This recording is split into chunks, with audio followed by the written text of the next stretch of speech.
أعوذ بالله من الشيطان الرجيم. بسم الله الرحمن الرحيم. يا بني إسرائيل، اے اولاد یعقوب علیہ الصلوۃ والسلام، اذکروا یاد کئ نعمتی التي زما هغه نعمتنا انعمتو چې کړي دي ما علیکم پتا سو باندې، وانی او بشک ما فضلتکم فضیلت درکړلې غرواله درکړلې تاسو لره علی العالمین د خپل زمانی په خلق باندې.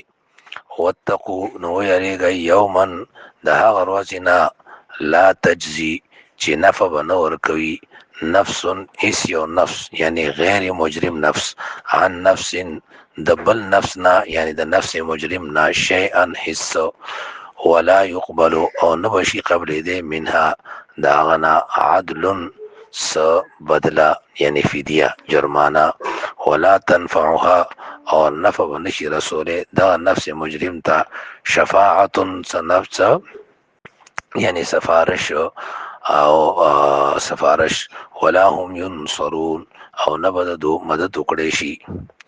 نو په دې آیات کې ترغیب دی خبرې طرف ته بنی اسرائیل ته دعوت دی چې تاسو په نبی علیہ الصلوۃ والسلام باندې ایمان راوړئ ځکه تاسو له ما غوړواله درکړل. یا بنی اسرائیل، اسرائیل دا د یعقوب علیہ الصلوۃ والسلام لقب دی.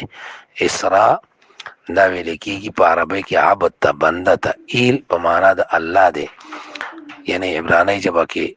نو اسرائیل معنا عبد الله ده، اے د الله بندگی کوونکیا. نو په دې لقب سره یعقوب علیہ السلام ذکر یاد کو چې دوی ته دعوت ورکړې شي چې وایي په توحید باندې ایمان راوړی مت موحد شي.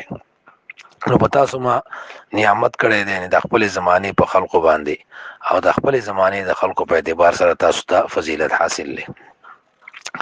بیا په دې دویم آیات کې تخفیف اخروی د آخرت یې راوړي ویریږي د هغه ورځې نه چې بدله به نشي ورکولی حس یو نفس د لومبي نفس نه مراد یعنی غیر مجرم نفس عن نفس د بل نفس نه. مطلب دا دی چې مسلمان به د کافر په کار نشي راتلی، نور یو مسلمان عمل د بل مسلمان د پاره سفارش دا به قبلی دا رنګ داونه او مالی بي د ویډیوم نشي اغسته چې جرمانه تیوالی او معافي کې لکه څنګه د دنیا کې کیږي دا به نه کیږي.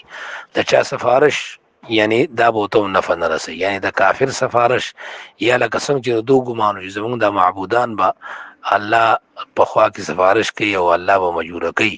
نو د شفاعت قهریه نفراله چې قهرن د چا سفارش الله نه قبلې چې اجازه ورکړي شي چاله الله اجازه ورکړي د سفارش د چا په حق کې ورکړي ازان خبره ده. ولا هم ينصرون او نه برد نور مدد کړي شي. مطلب دنیا کې یا یو سړی د بل په کار راشي یا مال ورکړي یا پارټي راشي یا یو سړی غټ سفارش وکړي، نو قیامت کې بیا دا غني اسړی په خپل عمل باندې نیول کېږي.